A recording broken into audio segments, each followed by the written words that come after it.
congresista Alberto Quintanilla.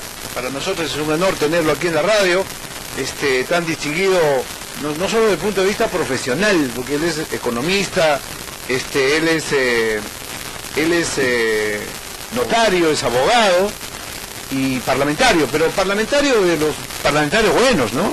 De la época, creo que en una entrevista anterior hablamos con usted de la época cuando se creó la provincia de Candarave, y usted recordó que Henry Rondinel, que con usted compartieron la labor parlamentaria, en aquella oportunidad, estamos hablando de parlamentarios de nivel, de esa época estamos hablando.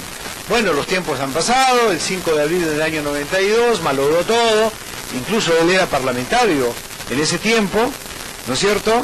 Y para decirle nomás, por mencionar otro nombre, ahí está Roberto Ramírez Villar, ¿no?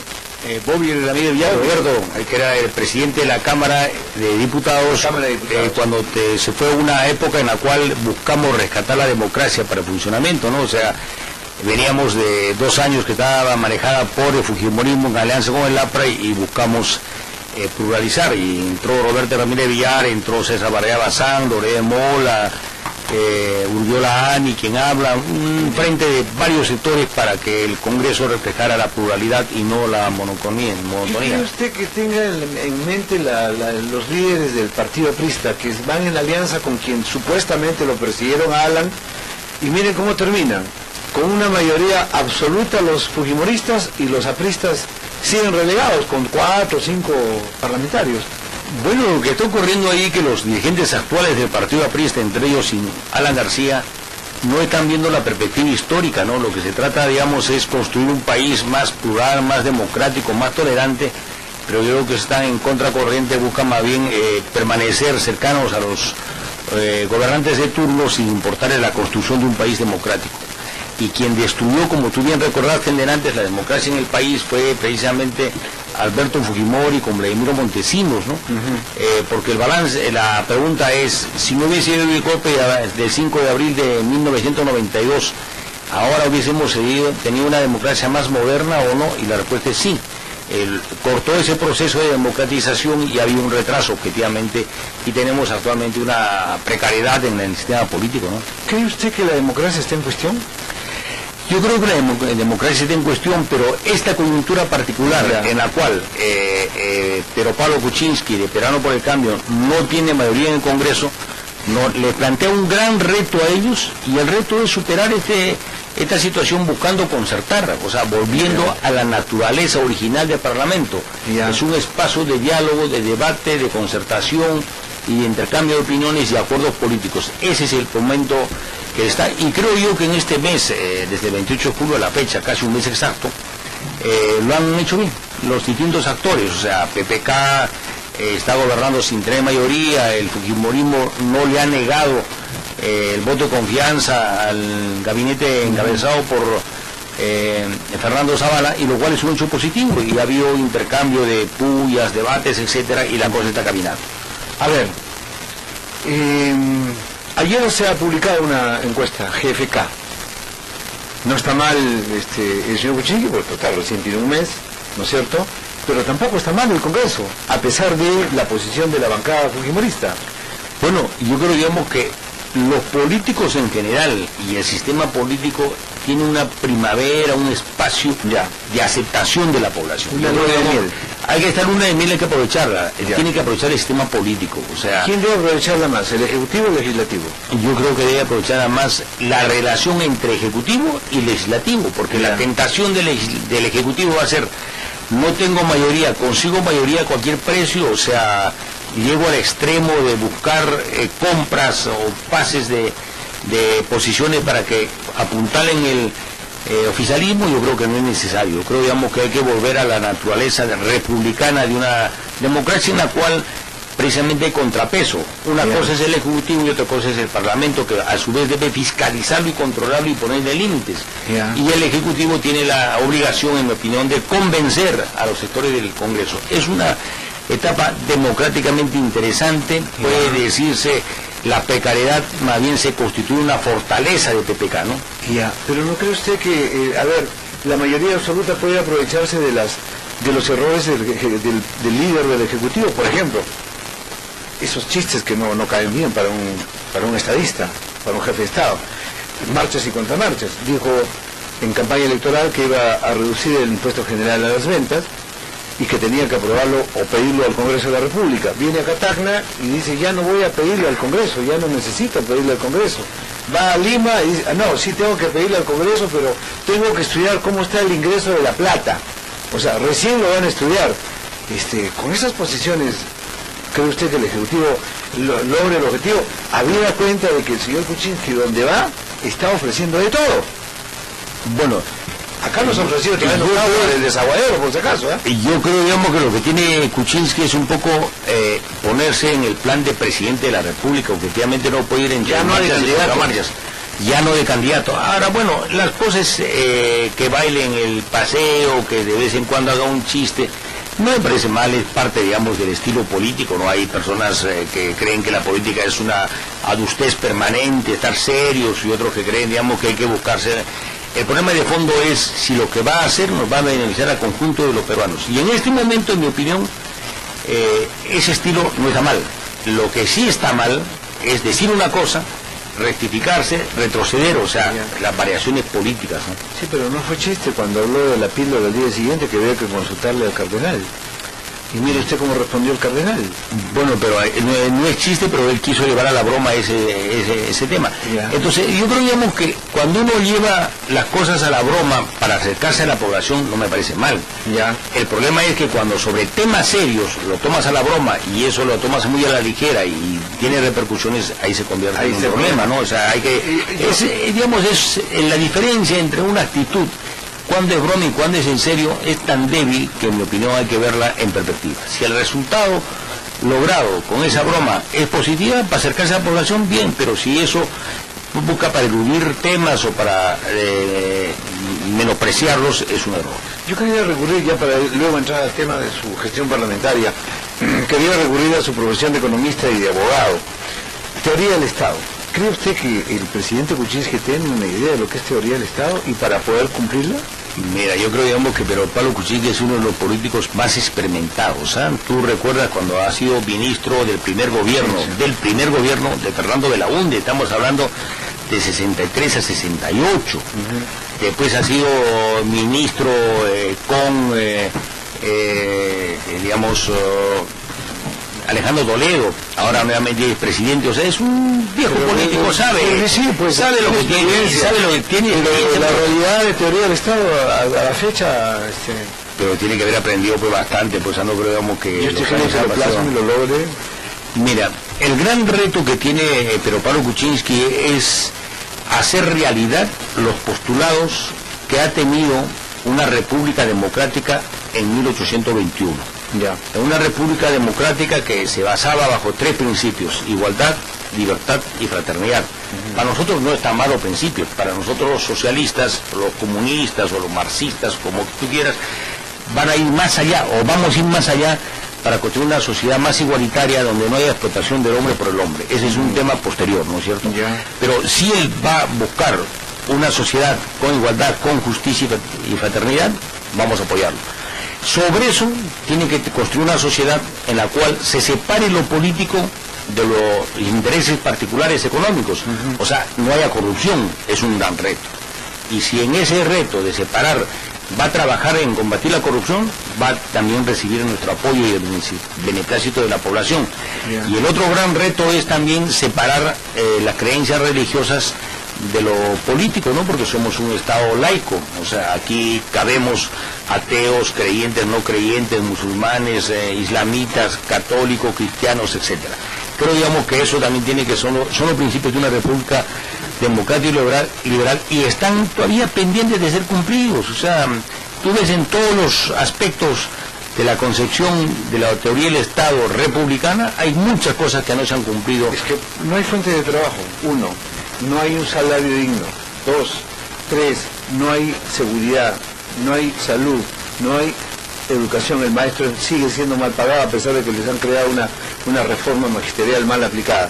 Y entonces, en el espectro aparecen los sicarios, sigue creciendo la delincuencia y unos pocos siguen haciéndose ricos. Bueno, ahí ya comienzan los problemas y las diferencias con la política neoliberal a la cual abraza pero Pablo Kuczynski, ¿no? O sea, la política tiene dos grandes bloques de políticas económicas. Lo que manejan la demanda y lo que manejan la oferta. O sea, si quiere salir de la crisis económica buscando darle más incentivos, más prerrogativas, más ventajas a los empresarios, es una forma de hacer política. Pero en mi opinión es una forma de hacer política conservadora. Falta que se aplique el otro lado de la política económica, es desarrollar el mercado, hacer que la población tenga mayores ingresos y sea consumidora de lo que se produce en la economía nacional. ¿Ya? Esa es la parte que está descuidando, ¿no? O sea, la parte, digamos, en ese aspecto. Tú bien hablaste, aquí no hay empleo para todos. Así es un país que ha crecido desde 2001 a la fecha, económicamente ha crecido, sí, pero no ha disminuido la desigualdad. Ha disminuido la pobreza, pero no la desigualdad. O sea, no ha habido políticas de redistribución de la riqueza. Y eso también tiene que ver con las regiones. La descentralización en el plano económico es luchar por un país en el cual las oportunidades de trabajo sean similares en Lima que en el interior del país, o sea, en Puno, Tacna, Moquegua, en el interior del país. Y nosotros, yo soy de Puno, y Puno es una región pobre y con posibilidades escasas y limitadas. Para desarrollar una uniformidad económica tiene que haber políticas que hagan que sea atractivo invertir, trabajar en Puno en términos similares a que sea invertir, trabajar en otras regiones del país y en particular la capital Lima, ¿no? Ya que menciona Puno, la política, o por lo menos está en el programa de este gobierno el tema de traer agua para Tacna, pero por el desaguadero. Lo desmintieron, pero finalmente por eso tenemos marchas y contramarchas. El ministro de Vivienda lo anunció en Puno, saltaron los puneños, dijeron, no, eso no es mentira, es la campaña electoral, ¿eh? Viene ahora el señor Kuczynski a Tacna y resulta que retoma el caso. Sí, son conscientes de que hay la falta de escasez o la escasez de agua en Tacna, es un problema. ¿Cómo lo solucionamos? Vamos a traer agua del desaguadero. A ver, yo creo que hay un tratado de por medio con Bolivia, no nos olvidemos. Hay un tratado de por medio con Bolivia y hay un compromiso con las Naciones Unidas de que la cuenca del Titicaca tiene que ser manejada con suma responsabilidad por el problema de que, en tendencia, a lo largo del tiempo, el lago Titicaca y la cuenca del Titicaca se está secando. O sea, si tú observas el mapa, por ejemplo, tú vas a los Saleares de Uyuni, el salar de Copaiba en Bolivia, antes han sido lagos. Y el lago Titicaca también se está secando, el lago Popó se está secando. Entonces ya notoriamente, todavía queda el lago Titicaca. Entonces, traer aguas del Titicaca tiene que ser en primer lugar manejado responsablemente en conjunto con Bolivia, es el tratado al cual tú mencionas. Pero también tiene que ser tratado de protección. Tratado de protección. Y tiene que haber una política también que sea responsable, que no vaya a hacer que traten aguas del Titicaca, vaya a bajar el espejo de agua en el Titicaca y se acelere su secamiento, ¿no? O sea, entonces creo que hay un problema ahí de desconocimiento. El común de la gente que lo desconoce, si traemos agua del desaguadero, ¿afectamos al Titicaca? Afectamos la cuenca en general. ¿Por qué? Porque son aguas que se van a... Mira, es afluente del Titicaca, si traes agua, vas a traer agua, digamos, el Titicaca recibe agua de sus afluentes y pierde por evaporación, filtración, básicamente, ¿no? Porque aparte del desaguadero que queda dentro de la propia cuenca del Titicaca y no va para otras cuencas, se queda ahí y se va por filtración. Sacar agua de ahí es sacar agua más de lo normal y puede llevar a que descienda el nivel del espejo de agua 1 o 2 metros. Conclusión. Y eso, entonces no es fácil traer agua del Titicaca. No es fácil porque tiene que hacerse con responsabilidad. Yo diría por ahora no es viable. No es viable. Yo creo que hay otras alternativas. Mira, si tú vas a ver, digamos, ¿quién utiliza las aguas del Valle de Locumba y del Valle del Cinto en particular? La Sauder, ¿no es cierto? Entonces yo creo que la Sauder, y para cojones. Hay que decirle, digamos, nosotros preferiríamos que ustedes hagan una minería más responsable. El agua que están utilizando, así es quitarle a otros usos como los agrícolas y también los de uso humano. Entonces usen agua dulce para las labores de minería, pero obténganlas del mar, desalinizándolas. Es más caro, pero es más responsable. Entonces hay que tener una política de de reforma. Entonces, si queremos traer agua para Tacna, traigamos agua en forma responsable. Sí. Busquemos un desarrollo sostenido en el tiempo, a 100, 200 años. Pero ¿qué hacemos con autoridades que son obsecuentes a la minera? Y yo creo que a Tía María les han ofrecido un agua del mar, que es más lejos, más costoso. Tacna, que está más cerca, no, dice muy caro. O sea, complicado el panorama. Entonces, o sea, mi titular es así: Congresista Quintanilla considera inviable el proyecto de traer agua del desaguadero para Tacna. ¿Sí? Por ahora es inviable, ya, sí. Por ahora, perfecto. Cambiemos de tema. Proyectos que usted va a trabajar en, porque usted sabe, la población de Tacna, casi el 95% son paisanos suyos. Entonces habrá que legislar para Puno y también para Tacna. Bueno, y yo creo que lo primero que tenemos que trabajar es trabajar por una descentralización del país. Ya. Y la descentralización significa que desde el gobierno nacional, en el manejo de la política estatal, se le den a las regiones el manejo de recursos económicos. Entonces una verdadera descentralización. Una verdadera descentralización. Actualmente el presupuesto nacional, sobre todo en materia de inversión pública, el 75% lo maneja el gobierno nacional y sus ministerios. Ya. Un 13% los gobiernos regionales y un 12% las municipalidades. Si tú vas a un país descentralizado, debería aumentar el porcentaje que manejan los gobiernos regionales y los municipios. Lo último sería que un tercio, 33% lo maneja el gobierno nacional, 33% el conjunto de los gobiernos regionales y el otro 33% lo manejan las municipalidades. Eso significa una política de descentralización y hay que dar un marco legal que tienda a eso, ¿no? Eso en primer lugar. Ya. En segundo lugar, tenemos que diversificar la economía. No podemos apostar solo como país a tener una economía basada en la extracción de minerales e hidrocarburos. ¿Por qué? Porque los minerales y hidrocarburos se acaban. Acaban. Todo lo que no es renovable se acaba. Entonces vamos a tener minería por 30 años, 40 años, 50 y se va a acabar. Algún día se acaba. Entonces, algún día se acaba y no podemos tener, digamos, una economía como lo que ha tenido el departamento de Huancavelica o el de Cerro de Pasco, donde se han acabado y son los más pobres. Entonces, cuando se acaben los minerales en Tacna y Moquegua, dentro de 20, 30, 40, 50 años, ¿vamos a tener un futuro pobre? No, lo que tenemos que hacer es una economía diversificada.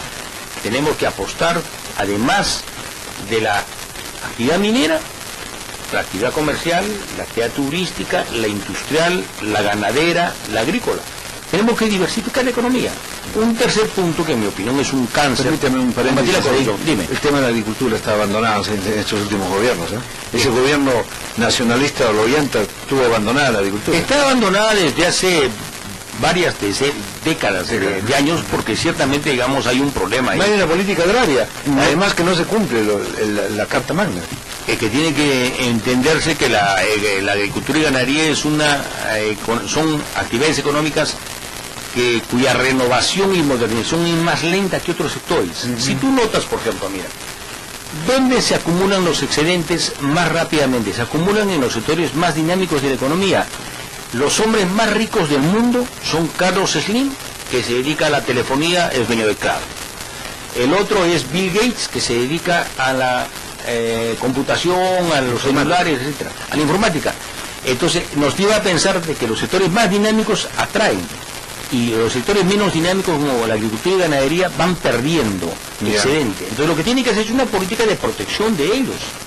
Entonces, digamos, por decir, una política de subsidios como es Caliwarma, desayunos escolares antes, etcétera, etcétera, ¿dónde tienen que comprar? Tienen que comprar, digamos, a las transnacionales los productos que van a dar a los alumnos y a los sectores más pobres, o tienen que fomentar el desarrollo del mercado interno y buscando el desarrollo uniforme. Tienen que obtener por lo segundo. Puede ser más caro sí, pero es el costo que tenemos que hacer para desarrollar una economía en la cual, si lo dejamos a libre mercado, a lo que decía el mercado, y libre competencia a secas, entonces simplemente, digamos, vamos a desaparecer esos sectores. Es lo mismo, la pregunta es, ¿en Tacna es beneficiosa la política que se emplea con SOTAC? Tacna sí es beneficiosa. No habría un tratamiento económico especial a Tacna, simplemente Tacna un poco debería retroceder porque no se ha impulsado a otros sectores.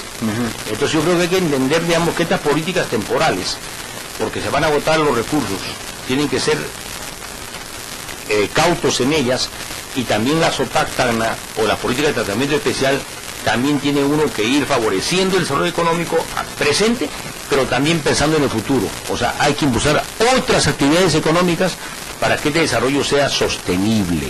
Y en el caso, volviendo al primer tema, agua, para Tacna sí necesitamos agua, pero la Tacna el agua tiene que venir en primer lugar que reemplace el uso de agua dulce que hace la minería indiscriminada y nos llevó a secar el Valle del Cinto en Locumba por políticas de desalinización del mar. O sea, es una política más integral. El cuarto tema que tiene vinculado a este es preservar el medio ambiente. No podemos ser irresponsables con el futuro.